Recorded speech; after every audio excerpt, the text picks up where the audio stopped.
and turns me as an individual into a nihilist. On a social level, to do the same, right? That you should see, and this is very important in page 40, on note 40, he's not talking about the individual, he's talking about the social attempt to map the same sort of like social nihilism. I'll read the second paragraph in its entirety without stop. I'm going to try not to stop. It is a disgrace for all socialist systematizers that they suppose there could be circumstances, social combinations, in which vice, disease, prostitution, distress would no longer grow. But that means condemning life. A society is not free to remain young, and even in the highest of its strength, it has to form, refuse, and waste materials. The more energetically and boldly it advances, the richer it will be in failures and deformities, the closer to decline. Age is not abolished by means of institutions, neither disease nor vice. This is ridiculous. We can't posit that. Don't, again, to go to movies, the movie Tron, perfect example, the re-release of Tron, perfect example, right? The users attempted to posit a world of perfection, and insofar as they attempted to posit this world of perfection, this world where there wasn't any waste, this world where there wasn't any decay, this world where there wasn't any elimination, what that means is, I'm going to have this worldview. I'm going to posit this idea.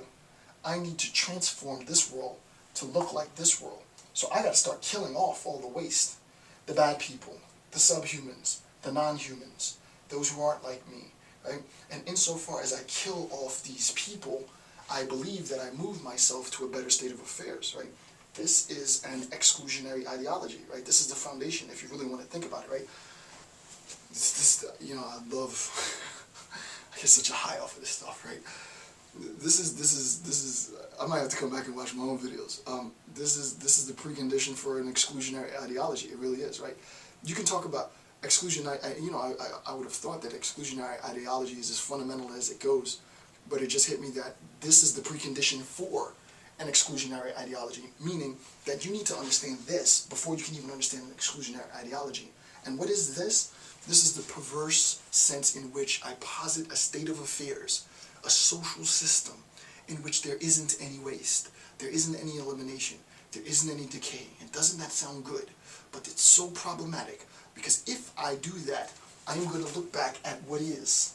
I'm going to look at the real world and find all the weaknesses, right? And I erased it, but the weak will perish then. I now have the responsibility, after adopting this worldview, to kill off all the weak, to kill off all the sub or non-humans, so that I can bring about this perfect state of affairs. But this will never, ever manifest. This is fundamentally non-sustainable. You cannot sustain a state of affairs like this, right? So, I mean,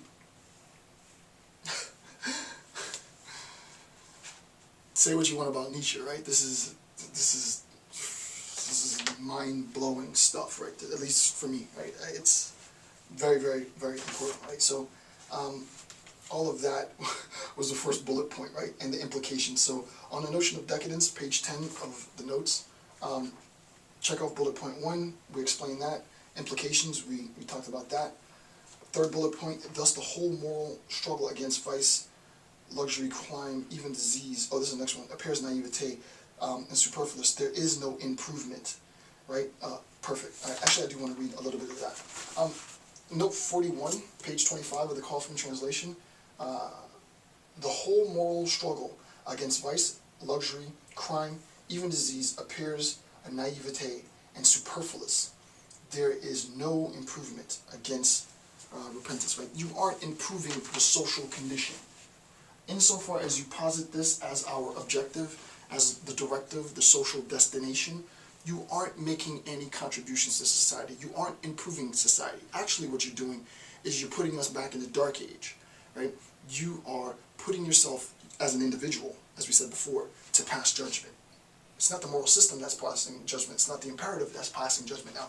It's the dictator. Right? It's the individual in power, the individual who has, or the group of individuals that have the power to shape social consciousness that now passes judgment and attempts to attain a state of affairs where there isn't any waste, decay, or elimination.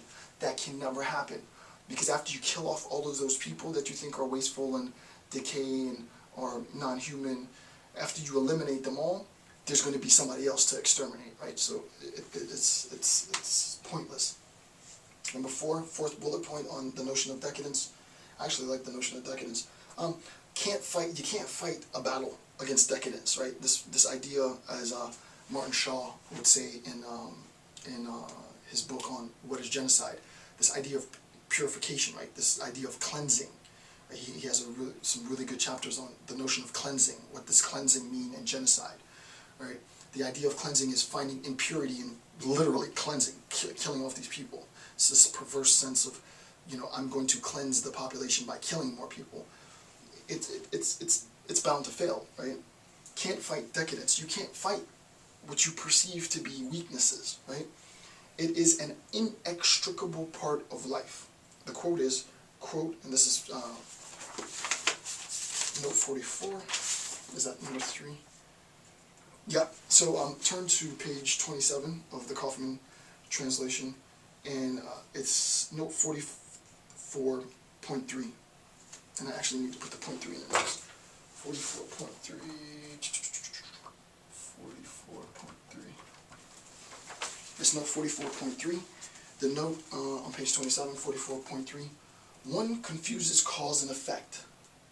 One fails to understand decadence as a physiological condition and makes it consequence for the real cause of this indisposition. Example, all of religious morality, right? One confuses cause and effect. One fails to understand decadence as a physiological condition and makes its consequence for the real cause of the indisposition. Example, all of religious morality, right? The point is, when we talk about decadence, one fails to understand decadence as a physiological condition. You assume that when we're talking about decadence, right,